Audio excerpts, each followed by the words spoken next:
Okay, guys. So for today, Monday, we're actually gonna get into it. You should have already pre-read Chapter 1, Section 1, which just is kind of just an introduction to civics. It's nothing too crazy yet. But we're gonna start with the bell ringer, like I said before, and I want you to answer these in Google Forms. So first, what is government? And I just want you to give me the answer off the top of your head. I don't want you to like look back in the text or, Google it or anything. Just tell me what you think government is, because I do want to get a wide range of answers. And chances are that you're probably mostly correct, right? And then, segueing off that, do you think we need government? When we do go over the political spectrum later, there is a part on the political spectrum called anarchy, and these will be people that don't think we actually need it. But what do you think? Do we need, shot callers, people to make sure everybody's following the rules and safe and so on? Let me know what you think. Again, make sure when we do answer these questions, you don't need to give me an essay. You don't need to give me like a giant paragraph, but, maybe 1, 2, 3 sentences, something like that. That would be great. All right, the next bell ringer question. What should citizens do to make a productive society? It's worded a little awkward. Basically, I want you to answer, what do good citizens look like? What do you think? How can we have a productive and an effective, a safe, a booming society, that works for like everybody? So tell me what you think the citizens should look like. All right. So take your time, answer that on Google Forms. Like I said, the link will be posted. And let me know what you think, but let's get into it. So our objectives for this video: explain why individuals should study civics. I do kind of feel like I should not waste your time and kind of defend, why are you here right now? Why is this a part of the curriculum? Why is it mandated for ninth graders to take this?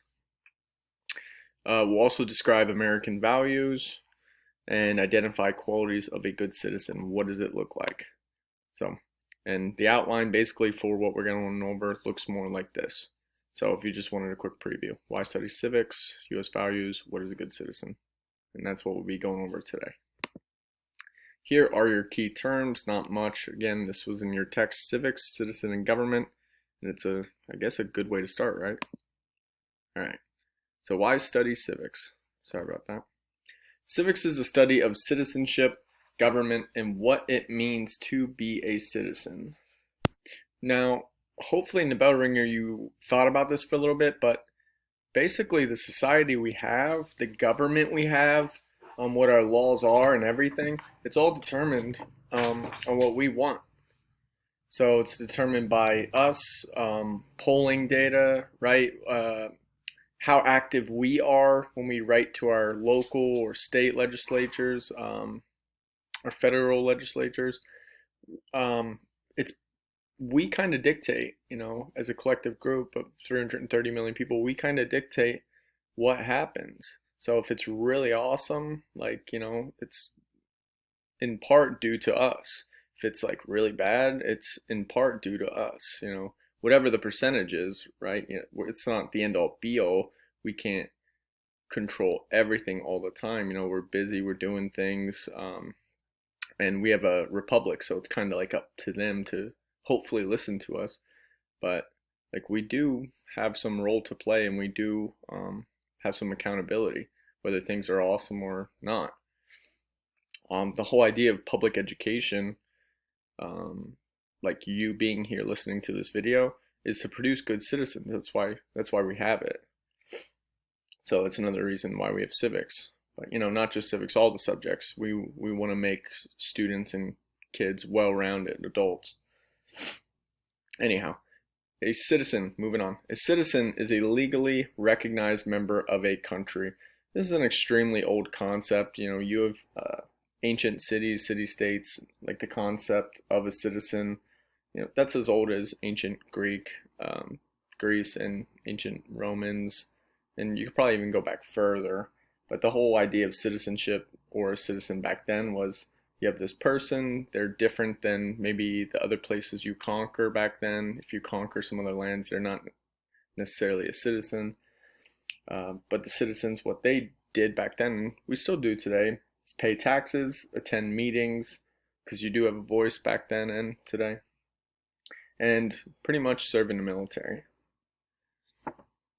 So we have changed things quite a bit. Next point, U.S. citizens have many rights and many responsibilities that allow individuals to participate in their society. Clearly, well, hopefully, you guys have paid attention, even in your 7th and 8th history classes. We do have one of the greatest nations on the planet. We do have one of the freest nations on the planet. When you look at our amendments, our Bill of Rights, our Constitution, it is an extremely, extremely awesome document, set of documents that does kind of separate us from most other countries.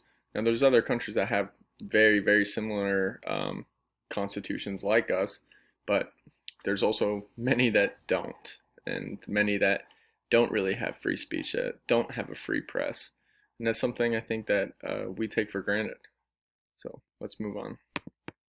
Very briefly, since I did talk about civic duties and responsibilities, this is just a brief list, and we actually have a whole chapter on this, but I just want to introduce you to it because part of this is something you have to do by law. Like, you could get arrested or fined or so on, but there's also civic responsibilities.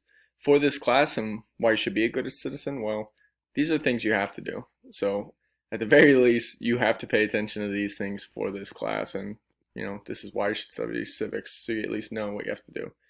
Such as obey the laws. That's a no-brainer, right? Now, if you do say, well, what if the law is bad? What if it's unfair? What if it's different in this state and not that state?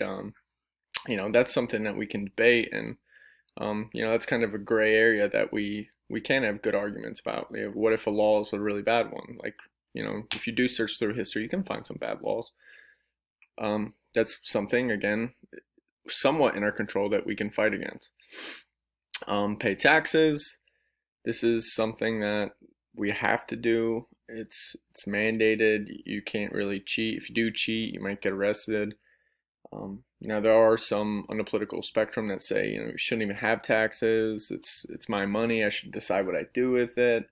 The libertarians have like the slogan, taxation is theft, and we'll get on the political spectrum later in the year, but that's also another source of, controversy. Serve in the military, if called, something you have to do if and when we have a draft. We have had drafts historically, and there's always a possibility that could happen again. Again, another source of controversy for us, and something I'd love for us to talk about in class. Serve on jury or witness in a court when summoned. This is something that most people don't fight about, but maybe they get annoyed about. But these are civic duties. Again, the key difference being you must do these. These other ones you should just do if you want to be a responsible citizen. But again, some people, they don't want to. They just want to do the bare minimum, and they're busy doing X, Y, Z. So some of the responsibilities, if you want a better democracy, a better society, would be register to vote and vote. You can run for office yourself if you don't like what you see and you're like, all these guys are crummy, whatever. Okay, well, go do it yourself. Communicate with government to influence actions. Are you writing on Facebook on your senator's page? Are you emailing him? Are you going to see them? Are you calling them? And so on. Are you donating? And you get the picture. Participate in local campaigns. Serve voluntarily. Appoint government officials. Like, there's so many things you can do, and a lot of people locally do. Some of our teachers get involved. Keep informed on current issues. We will do current events regularly, and it's important to know what's going on. At the very least, not to be duped by misinformation, which is everywhere. The internet is like such a great tool for us, but it's also, the opposite in some sense. With so much out there, it's easy to get lost in misinformation. The last one is to respect other people's rights to an equal point in opinion in government. This is one I think I struggle with because, you should be respectful like always. I think that's a no-brainer for us as well. That's just a basic, moral that everybody teaches you from kindergarten on.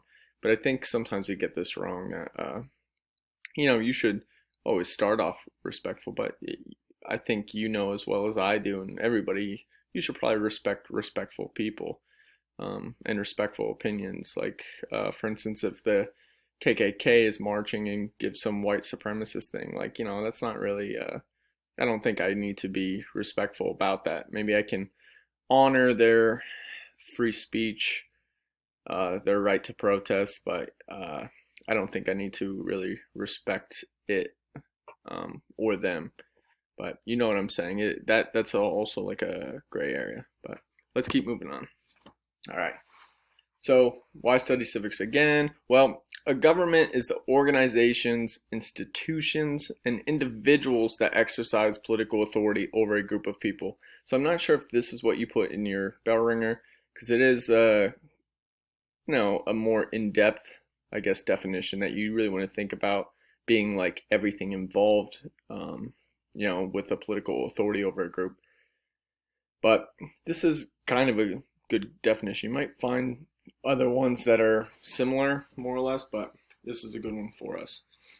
The second point that I have down, and this is again why we should study civics, is that many like complain, they're not happy about it. If you got the blue guy winning, they don't like. If you got the red guy winning, they don't like it. Whoever the president, whoever the congressperson is, just people all too often complain. They post on Facebook, they do this, they sit down in coffee shops and talk with their buddies, but they're not really getting involved. Are they donating? Are they trying to educate themselves and help other people? Are they trying to help the people that they think are the best be appointed? So this is one of the most important lessons, hopefully by the end, is that whenever you have this education in civics, one of the most important, I guess you could say, elements of this class is, you should do something about it. If you see something you don't like, if you love the country, if you love your community, like, what can you do? It doesn't have to be anything insane, but even just like the minimum, like, can you even donate like $20 or something like that? But this is just something important because, like, again, we determine what kind of government we have. We determine what kind of society we have. So you have to be involved just a little bit. And, if you don't want to be, then I think this is like my own advice. Like, probably don't complain then, because you're just not doing anything. But anyway, let's keep going. The government plays a huge role in your life, and the decisions that impact you and decisions that you make, whether it's impacting your job, the money you make, taxes, tariffs, like that can mess with it, the laws that we have to follow, and they even impact the environment. So it's, again, important to pay attention to government, understand how it works, because what happens if the Keystone Pipeline wants to use eminent domain and go through your yard? Can you get money off it? Can you not? How do you feel about that? Is it going to mess with your water? Is it going to mess with your health or your kids' health later? Are there new regulations for your job? Something to pay attention to?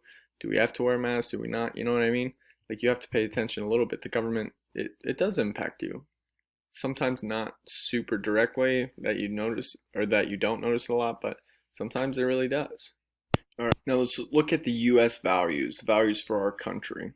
So the U.S. fundamental values, so like the foundation, like the fundamental ones, are equality, liberty, and justice. Equality just meaning equal, for instance, equal under the law and for speech and everything else. Liberty meaning freedom, that's what it means. So are you free to make these different choices, good or for better or for worse, right? And justice. This word justice just means has to do with I guess you can say punishment and fairness and rewards. Like, if you actually look at the etymology, so it has to do with good or bad things based on what's fair and what's right. So all people are equal under the law. Doesn't mean like all people are equal, right? Like, some people are better or worse than others with different things, right? Like, you have LeBron James, like, yeah, he's the best. So it just depends what we're talking about. But all of our rights are equal. All of our rights are equal and equally. Okay. And the last point I want to make is these values have lasted through the centuries, not only to help improve our laws, government, and society, but to also inspire other countries, other governments, other movements around the world. So if we're being honest about history, at least anybody's history, any government's history, you know, all their countries have awesome histories. They've done so much. They've done beautiful things. They've advanced, and like all these other countries and their governments have also done, some bad things or shady things or selfish things. And that's just being real. Like, it's not like just a U.S. thing. Check out Germany's history, check out Russia's history, check out China's history or Japan's history, Australia's history, Mexico's history, some native history. Like if you look at the Comanche, Canada's history, and so on. But our government also has some like real ugly things. Like if you pay attention to, not that it doesn't have like tons and tons of great, amazing things and characters, but for instance, when we look at our founders, my point being, when we look at our founders, they've done some great things and have written some great documents. Like if you look at the Declaration of Independence or the Constitution, if you look at a lot of our amendments in the Bill of Rights, and they kind of encapsulate these values of equality, liberty, and justice. And you can say, they're hypocrites or this and that. Like women didn't have the right to vote, and how about natives? How about African Americans or slaves, and so on. And like those points are valid, right? Because we don't get to that till way later, right? The 1900s, 1860s, the 1960s, maybe you can say 1980s, right? Like just a generation ago. And that's valid, sure. But even though our country, our government hasn't always got it right all the time, these are still like pretty much perfect values, right? All the best things have happened in our country when we do actually follow this. We've had some slip ups. Our founders were not perfect, sacred people, but like these ideas kind of are, right? Like they're awesome. So it's just something to pay attention to. And even when we explore history, like if you find out, this about Thomas Jefferson or, whatever else, like they are awesome values and they do make our country fantastic. So let's move on. Almost done, guys, I promise. Last one, good qualities of citizens. So the point being, when we study civics, or if you study anything in school, teachers definitely want you to have some utility in it. Like if you're learning math or if you're learning science or English, we want some things that you can take with you in life, right? We don't want just fluff and to waste your time telling you stories or whatever else. But here's some good qualities of citizens and things that hopefully you can exemplify at the end. I know that you're probably only 14 or 15 years old, and a lot of this applies when you're 18, but that's okay. Hopefully you'll remember. So, good effective citizens are responsible for voting. This is something you should do every year. Becoming involved, becoming active, especially if you don't like something, or maybe if you do like something, so that continues. It doesn't mean you have to go crazy every day, but can you do something once a year and plan it? Can you do something, maybe every couple of months, and so on. Becoming informed on current issues. This is definitely important, like I said, especially like look at today with everything going on.